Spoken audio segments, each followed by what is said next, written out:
والے مجھے قرآنی آیات بھیج رہے ہیں, مجھے احادیث بھیج رہے ہیں کہ درگزر کر دیں.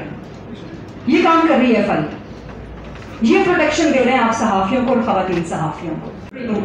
اسی طرح گزشتہ ایک سال کے دوران ہم نے دیکھا کہ چاہے وہ عمران ریاض خان صاحب ہوں, چاہے وہ سمیع ابراہیم صاحب ہوں, چاہے صدیق جان صاحب ہوں یا دیگر تمام کالیگس ہوں, سو یہ نہیں کہا جا سکتا کہ پچھلے ایک سال میں صورتحال بہت بہتر ہو گئی ہے, ویسے ہی خوفناک اور بدتر ہے.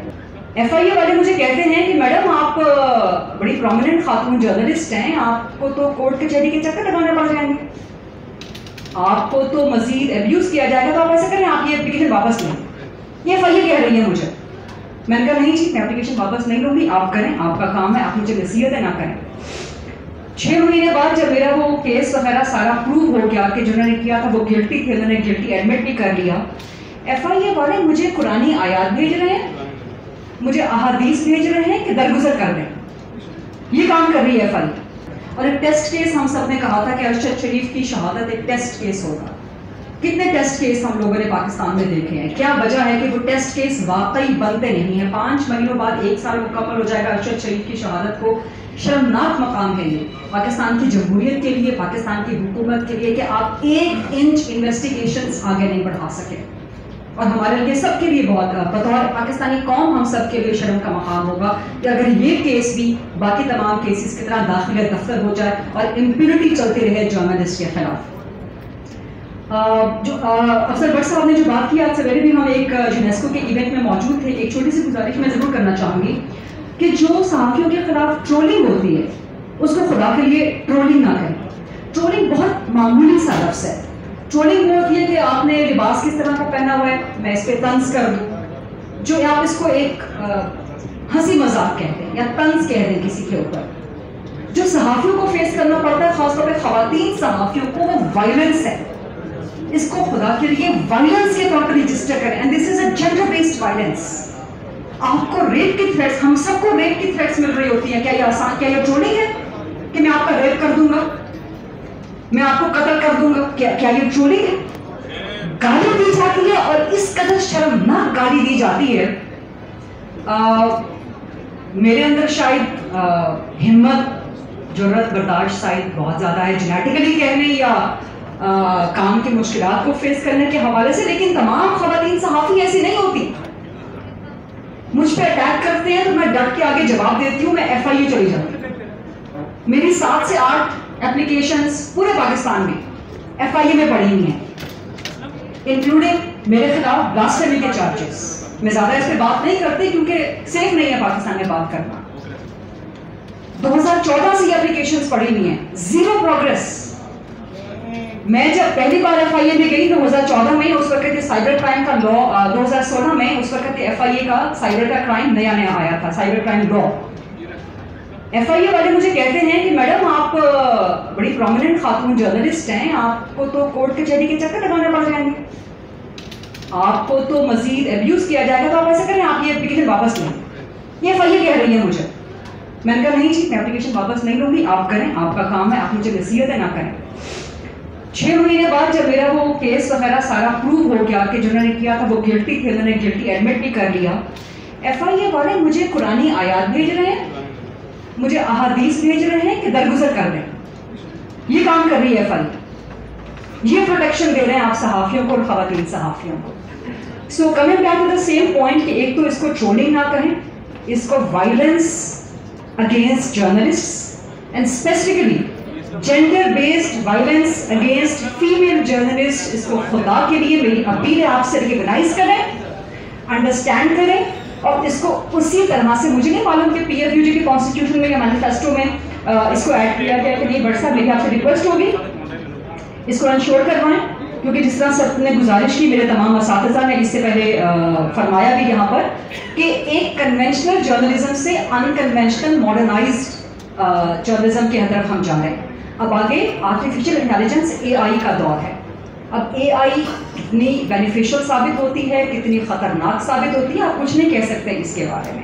اور اے آئی کے آنے کے بعد سے جتنے بھی چیٹ بوٹس ہوں گے وہ خواتین تمام صحافیوں کو کیا وہ ٹارگٹ کرنے کے لیے استعمال ہوں گے.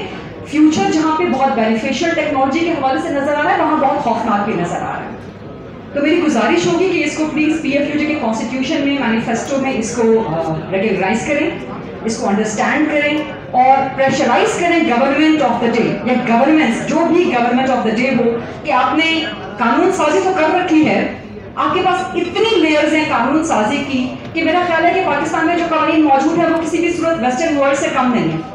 پرابلم آتا ہے امپلیمنٹیشن کا. آپ جب امپلیمنٹیشن اتھارٹیز کے پاس جاتے ہیں, مثال کے طور پہ ایک بار پھر مثال دوں گی, ایف آئی اے میں ایک ریسنٹ میرا کیس 1.5 سال پہلے گیا. سو انہوں نے کہا کہ جی 1 یا 1.5 سال پہلے انہوں نے کہا جی اسلام آباد ہائی کورٹ نے تو ڈیفیمیشن کی جو کلوزز ہیں وہی مائنس کر دی ہیں, تو ہم تو اس پہ کام ہی نہیں کر سکتے. آپ کی اپلیکیشن میں ہم ڈیفیمیشن لگا ہی نہیں سکتے, ہمارے تو ہاتھ باندھ دیے ہیں اسلام آباد ہائی کورٹ نے. سو ایک ادارہ دوسرے ادارے کی طرف پھینکتا ہے, دوسرا تیسرے کی طرف پنگ پونگ بنا رکھا ہے, کوئی جسٹس کوئی چیز نہیں ملتی. اور میں چونکہ میرا نام سبھی جانتے ہیں, مہربانی ہے میرے سینئر کالیگس کے, میرے کنٹمپرری کالیگس کی, میں جب بھی ان سے ریکویسٹ کرتی ہوں, بٹ صاحب سے ریکویسٹ کی, زیدی صاحب کو ڈسٹرب کرتی ہوں, ارشد انصاری صاحب کو ڈسٹرب کرتی ہوں, جب بھی میرے خلاف کیمپین چلتی ہے, they are always kind, they always stand with me, issue کرتے ہیں اپنی اسٹیٹمنٹس, ٹیک اپ کرتے ہیں, so I am really grateful for that. لیکن بہت سی خواتین صحافی مجھے ملتی ہیں کہ جو آن اسکرین نہیں آتی, بیہائنڈ دا کیمرہ کام کرتی ہیں, ان کے لیے کون کھڑا ہوگا؟ ان کی شکایت یہی ہے. ایک تو وہ بات ہی نہیں کر سکتی, بیچاری گھبرا جاتی ہیں, ایک کے خلاف اٹیک ہوتا ہے, باقی 10 خواتین ڈر جاتی ہیں. ان کے شوہر ہیں, ان کے ماں باپ ہیں, میرے ماں باپ کو اللہ جنت نصیب کرے, ماں باپ ہیں نہیں, شوہر میرا ہے نہیں, تو میرے اوپر پریشر کوئی نہیں ہے, میں فی الحال کسی کو جواب دے نہیں ہوں. لیکن باقی خواتین جن کے شوہر ہیں, جن کے بچے ہیں, جن کے ماں باپ ہیں, کہتے ہیں بیٹھو گھر میں, کوئی ضرورت نہیں کام کرنے کی. پاکستان کا کوئی پولیٹیشین نہیں چھوڑا ان سوشل میڈیا پہ وائلنس کرنے والوں نے جس کے ساتھ میرا افیئر نہ بنا رکھا. کسی کا انٹرویو کرنے جائیں, آپ کی تصویریں وہاں سے نکال کے اس کے اوپر عجیب و غریب قسم کی اور پورن ویب سائٹ سے آپ کے اٹھا کے کلپس اور تصویریں وہ لگا دیتے ہیں. یہ کوئی آپ کسی جمہوری ملک میں رہ رہے ہیں, آپ کسی مہذب ملک میں رہ رہے ہیں, یہ کیا کر رہے ہیں آپ خواتین صحافیوں کے ساتھ؟ اس پہ خواتین نہیں بول پاتی. آپ کے اپنے اندر کی ایک شرم ہوتی ہے, آپ کی ایک سماجی شرم ہوتی ہے, آپ کا ایک سوشل پریشر ہوتا ہے, وہ نہیں بات کر سکتی. میں پھر بھی بولتی ہوں بیکاز میں بولنے پہ یقین رکھتی ہوں, میں ڈرتی نہیں ہوں. لیکن اگر مجھے بھی میری اتنی پٹیشنز, اتنی اپلیکیشنز کے بعد بھی انصاف نہیں مل رہا, کہیں نہ کہیں تو ہمیں پریشر ڈالنا پڑے گا گورنمنٹ کے اوپر. مسلم لیگ نون مریم نواز صاحبہ موجود ہیں, پاکستان پیپلز پارٹی بے نظیر بھٹو کی لیگیسی کو لے کے چل رہی ہے, آسوا بھٹو ہیں, بختیار بھٹو ہیں. پاکستان تحریک انصاف کے اندر بڑی زبردست خواتین موجود ہیں, سو کے سابقہ خاتون اول بشرا بی بی. یہ تمام خواتین خود بھی فیس کرتی ہیں یہ سارے اٹیکس. وومن جرنلسٹ اگر فیس کر رہی ہیں تو فیمیل پولیٹیشینز, یا اگر وہ نہیں بھی ہیں سیاست میں تو وہ بھی فیس کر رہی ہیں. اگر کسی طرح سے وہ کسی کی بیوی ہیں, کسی کی بہن ہیں, کسی کے گھر کے تعلق رکھتی ہیں, اس کے باوجود کوئی باتیں سب کرتے ہیں, قوانین سب موجود ہیں, عمل کیوں نہیں کرواتے؟ سو اس کو بھی میں ریکویسٹ کروں گی کہ باقی سب چیزوں کے ساتھ میں بات اپنے موقع سے کروں گی. اس کو پلیز ایک تو ٹیسٹ کیس ان چیزوں کو بنایا جائے, بڑی سنجیدگی کے ساتھ اس ایشو کو لیا جائے, پلس خواتین کی شرکت کو بڑھ سب یقینی بنائیں, کسی بھی طور پابند کریں میڈیا اداروں کو کہ وہ ایکول اپرچونیٹیز دیں خواتین صحافیوں کو ہائرنگ کے حوالے سے. اور جو ایک پے گیپ ہے, جو ویج گیپ ہے ایک مرد صحافی ایک خاتون صحافی کی تنخواہ میں, اس کو بھی ذرا ایڈریس کریں. بہت مہربانی, بہت شکریہ.